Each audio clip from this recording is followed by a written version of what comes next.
Bonjour et bienvenue à tous dans ce nouvel épisode de Flow au tableau. Et aujourd'hui, je vais vous expliquer pourquoi, avec le versement libératoire, on peut être amené à payer une différence d'impôt quand on fait la déclaration de revenus, aka les impôts. Et pour ça, j'ai mon fameux tableau. Regardez, je vous amène. J'ai mon fameux tableau. On va prendre d'abord un petit exemple avec une personne qui est juste salariée. Donc, je prends les exemples que je vais donner. C'est une personne qui est salarié et après salarié avec la micro-entreprise pour quand même expliquer comment l'impôt est calculé avec et sans le versement libératoire. Donc, je prends quelqu'un qui a un salaire de 20 000 euros. 20 000 euros, en fait, ce qui va se passer, c'est que quand on va déclarer les 20 000 euros aux impôts, les impôts vont enlever 10%, donc ils vont prendre au total 18 000 euros de revenus. Qu'est-ce qu'ils vont faire? Ils vont le mettre ce qu'on appelle le barème à tranche des impôts. Alors, j'ai fait une pyramide, mais moi, des fois, j'aime bien dire que c'est un tiroir avec chaque fois des sous à l'intérieur. Et ces sous, ils sont taxés d'une façon différente. Donc, si je mets les 18 000 euros ici, il y a ici, donc, le premier tiroir peut contenir jusqu'à 11 000 euros. Le deuxième tiroir, c'est entre 11 000 et 29 000, etc. Si je prends les 18 000 euros, il y a 11 000 euros qui vont être ici. 11 000. Alors, j'ai dégrossi parce que normalement, ce n'est pas ces montants. J'ai vraiment arrondi au maximum. Donc, il y a 11 000 euros taxés à 0%. Ça fait 0 euros d'impôt. Et après, il y a le reste, donc les 6 000 euros, les 7 000 euros restants, qui sont taxés à 11%, donc ce qui fait 770 euros. L'État va appliquer ce qu'on appelle une décote, c'est-à-dire qu'ils vont enlever encore un abattement, un genre d'abattement qui est de l'ordre de 500 euros, des fois 300 en fonction de votre situation. Au total, si je dégrossis, à la fin, on paiera à peu près 200 euros. Et ça correspond à peu près à 1% en termes de ce qu'on appelle le taux d'imposition, le taux de prélèvement à la source. Donc, si je dis qu'il y a une partie taxée à 0% et une partie taxée, donc les 7 000 euros restants taxés à 11%, au total, ça me fait à peu près 1% d'impôt à payer sur mes revenus. OK? Donc, on est bien à peu près à 11% d'impôt. Ça, c'est ce qui marche pour quand on est salarié, etc. Maintenant, comment ça se passe quand on a la micro-entreprise? C'est un peu la même chose, mais il va y avoir sur le barème à tranche, on va ajouter les revenus de la micro-entreprise. Donc les revenus peuvent être ajoutés en haut, en bas, peu importe, ça peut être mélangé, peu importe, ça change absolument rien. En micro-entreprise, on a ce qu'on appelle un chiffre d'affaires, on déclare un chiffre d'affaires, mais les impôts vont vous taxer sur ce qu'on appelle les revenus. Donc c'est chiffre d'affaires moins l'abattement. L'abattement forfaitaire, il est calculé automatiquement. Il est de 71% pour les activités de vente de marchandises, 50% pour la prestation de services BIC et 34% pour toutes les activités libérales, communication, conseil, expertise, etc.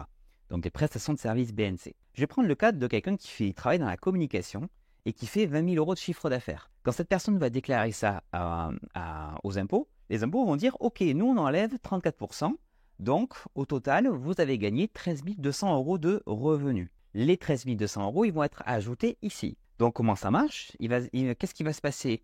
On reprend ici les 11 000 euros taxés, parce qu'on peut aller jusqu'à 11 000 euros à 0%. Ici, on a les 7 000 euros taxés à 11%, mais on a les 13 200 euros qui restent ici, qui vont être, alors c'est un peu plus, qui vont être taxés à 11%, voire un peu plus. Je n'ai pas fait exactement la bonne échelle. Mais pour expliquer que, qu'est-ce qui va se passer?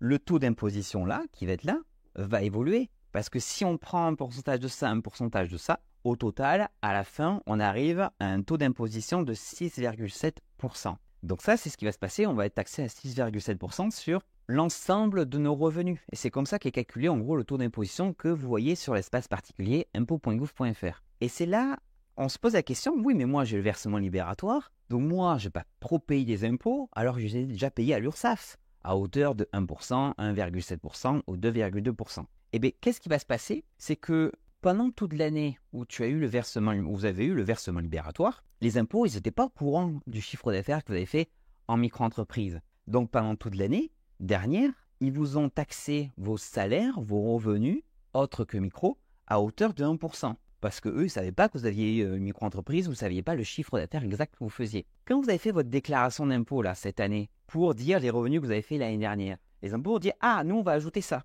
On va ajouter ça. Et donc, du coup, en fait, vous auriez dû être taxé à 6,7%. Mais les 6,7%, ils ne vont pas être appliqués sur, hop là, effacé pour ça. Ils ne vont pas être appliqués sur l'ensemble des revenus du foyer, enfin de tes revenus. Ils vont être appliqués uniquement ici, sur les revenus, les salaires. En gros, les revenus ils vous ont mal taxés juste avant. Donc, ce qui va être la différence à payer, ça va être en gros ce que vous auriez dû réellement être prélevé à la source sur vos revenus salariés. Donc, ici, pour conclure, les revenus de la micro-entreprise sont pris en compte dans le calcul du taux d'imposition moyen appliqué aux autres revenus du foyer. Mais ils ne vont pas être réappliqués sur la micro-entreprise parce que ça a déjà été payé à l'URSSAF. C'est pourquoi certains, quand vous êtes au versement libératoire, et souvent, en plus, des fois, vous dépassez une tranche, donc on voit la différence d'argent qui est énorme, mais en fait, vous n'allez pas payer 2 fois, vous n'allez pas payer plus d'impôts, c'est juste que vous avez été mal prélevé à la source sur vos autres revenus. Ça peut être aussi Pôle emploi, ça peut être les salaires, etc. Et ça marche aussi si vous avez un conjoint, une conjointe, ça marche exactement de la même façon. Voilà. J'espère que c'est plus clair pour vous. Si vous avez des questions, n'hésitez pas à me les poser en commentaire. Et j'ai fait aussi un article précis sur le sujet. Je vous dis à très bientôt pour une nouvelle vidéo Flow au tableau. Dites-moi si ce petit format vous a plu.